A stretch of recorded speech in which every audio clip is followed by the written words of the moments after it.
Habits a Mindset Hunter. Chasseur d'habitudes et d'état d'esprit. Cazador de hábitos y mentalidad. Un état d'esprit innovant pour une vie épanouie. Une émission de et avec Melika Badreddine. Bonjour merveilleuse communauté, bonjour à vous merveilleux êtres. Aujourd'hui on va parler des choses qui fâchent, et oui, et nous avons avec nous la merveilleuse aussi, Laetitia Blott. L'interview de Melika. Bonjour Laetitia et bienvenue. Bonjour Melika, c'est ça les choses qui fâchent, c'est de m'avoir. Bonjour à tous et tous les auditeurs qui nous écoutent.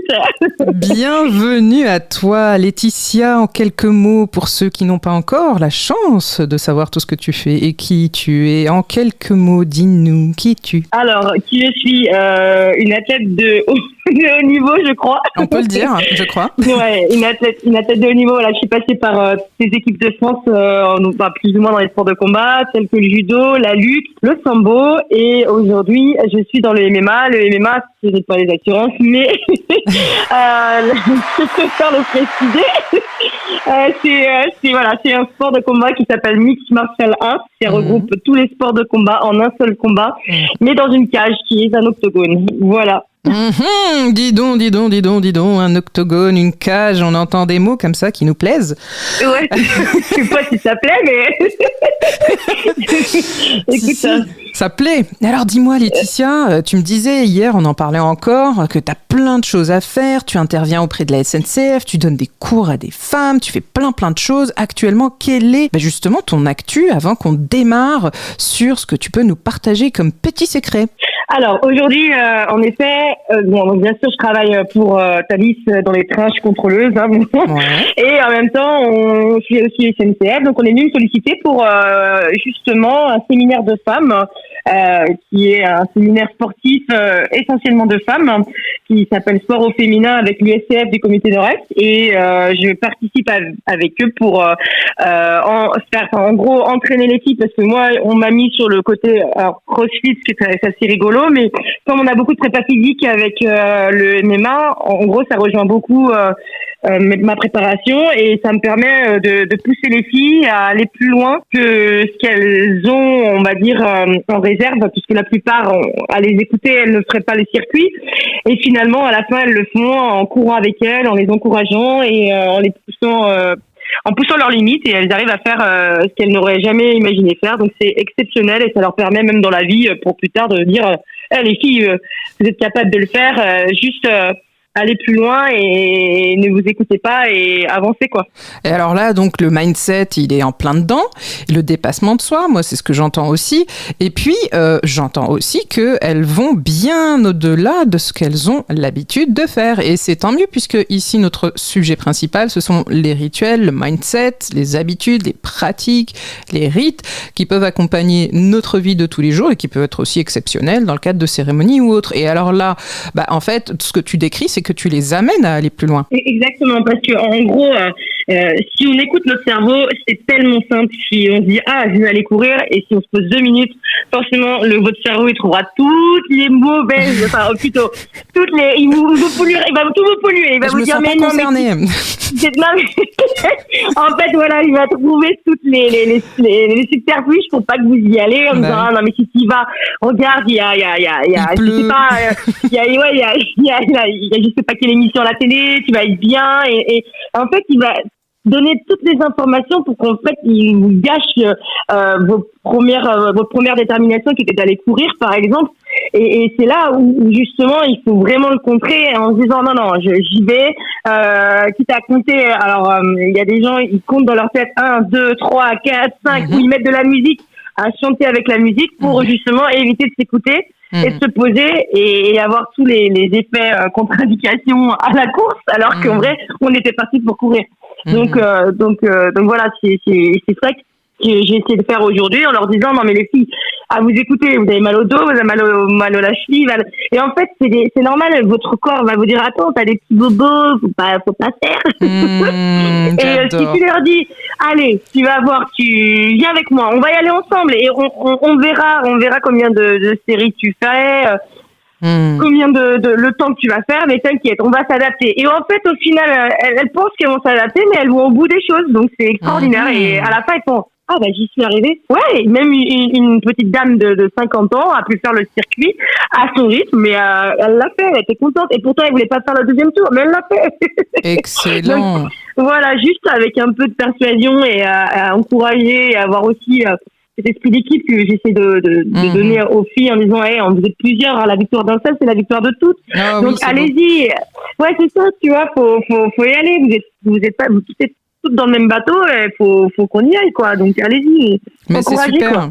C'est super vraiment ce que tu décris parce que c'est déjà donc l'esprit d'équipe, le groupe, c'est aussi ton accompagnement, tes encouragements. Et justement, toi, comment tu fais? On en parlait hier quand, imaginons, tu as une compétition qui arrive, je sais que tu as plein d'actualités, tu as plein de choses encore sur le feu. Et si jamais tu dois, par exemple, te remettre dedans et te dire, bon, par exemple, au niveau alimentaire, faut que j'y aille, mais j'ai pas hyper envie, mais il faut que je le fasse quand même. Comment tu fais au niveau de tes pratiques et de tes habitudes en ayant un emploi du temps qui est complètement dingue quand même, qui part aussi dans tous les sens parce que t'es quelqu'un de passionné.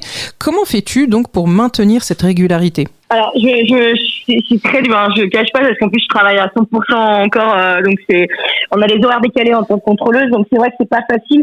Par contre, j'essaie de me mettre un cadre là cette semaine, sachant que la compétition, donc pour ceux qui ne savent pas, je combats le 30 octobre avec l'Hexagone au Zénith de Paris. Oh yes. Voilà, donc je serai dans la cage le 30 octobre, donc venez nombreux pour nous voir ou regarder sur les réseaux. Et justement il va falloir que je perde mon poids, donc j'ai à peu près 5 à 6 kilos à perdre. D'accord. Je sais pas où tu les mets, hein, parce que quand on te regarde on te dit c'est pas possible. Alors j'essaie de couper mes cheveux mais ça fonctionne pas.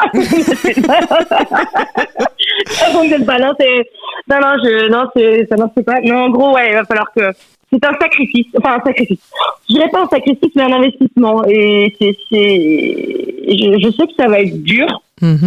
Mais on sait pourquoi on le fait. De toute façon, on n'a pas le choix. Il faut que le jour J, on soit au poids, tu vois. D'accord, ok. Mais c'est excellent. Et alors, qu'est-ce que ça veut dire concrètement au quotidien pour toi? Qu'est-ce que ça te demande? Alors déjà, moi, ça me demande beaucoup de rigueur, ça veut dire que je pèse tout. Là, aujourd'hui, je pèse mes quantités parce que tous les jours, j'ai 2 entraînements par jour. Donc, je me suis fait un cahier où toute la semaine, j'étale ma semaine avec tous mes justement mes entraînements et à peu près à l'heure où je peux manger. Enfin, voilà, à quelle heure je pourrais prendre une collation. Et ça fonctionne comme ça. Et l'écart, on n'en a pas le droit pour l'instant. Enfin, j'en ai pas le droit pendant tout le mois. Enfin, on a toujours le droit.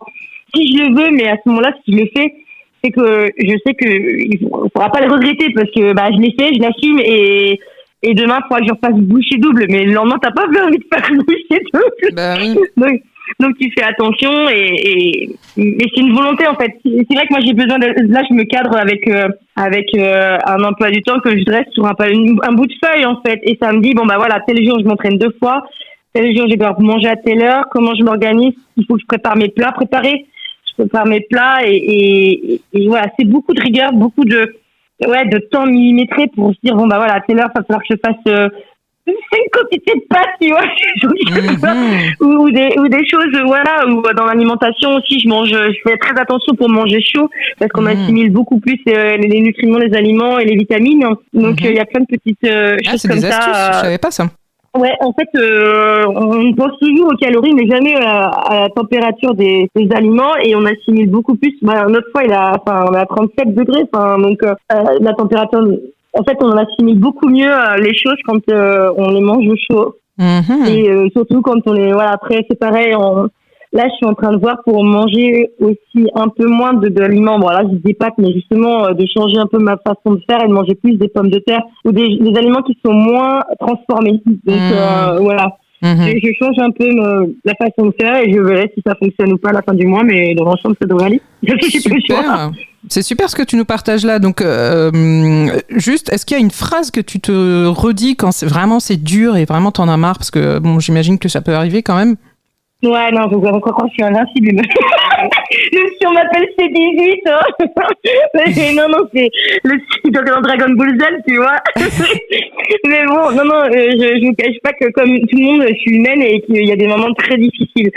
Alors moi, mon petit rituel, c'est que j'ai des podcasts sur YouTube que j'écoute de personnes qui me remotivent ou on fait des podcasts justement sur le sport, sur la motivation. Donc des fois ça me relance. D'accord. Et c'est surtout qu'à un moment donné, je me suis dit voilà, les petites, t'es arrivé là, c'est pour le faire. Donc vas-y, lève-toi. Et comme je te disais, j'évite d'écouter mon cerveau qui me dit 1000 informations en disant mais regarde, c'est très bien dans ton canapé. Et en fait non, je me lève, je me change et tu vois 5 4 3 hop, je me lève comme tu disais et on est parti quoi. Ouais, donc tu hackes ton cerveau. Merci beaucoup. Merci Laetitia. Avec plaisir. Hein. À très bientôt. Avec plaisir. Merci beaucoup en tout cas. Arrête, les gens vont me détester parce que après, c'est vrai que la SNCF, tout le monde n'est pas ami avec. Donc. Merci Laetitia. Tout de suite, je vais donner ton astuce du jour. Merci beaucoup. Le bon plan de Melika. Alors les amis, vous avez bien entendu déjà une grande astuce que nous a partagée Laetitia, donc les horaires, la température, alors ça c'est la grande découverte, varier et aussi manger le moins transformé possible. Et bien sûr, même les grands champions, eux aussi, peuvent se poser des questions, peuvent en avoir marre, mais on se rappelle toujours de pourquoi on fait les choses. Merci Laetitia, à bientôt. De rien, merci à tous et merci de nous écouter et continuez comme ça à être nombreux à nous suivre. Voilà. Yes. Cette émission est maintenant terminée et comme dit Melika, fuck bullshit, love. Retrouvez l'ensemble des podcasts de Melika sur toutes les bonnes plateformes de streaming. Infos, actu, formation, coaching, ouvrages sur melikabadreddine.com.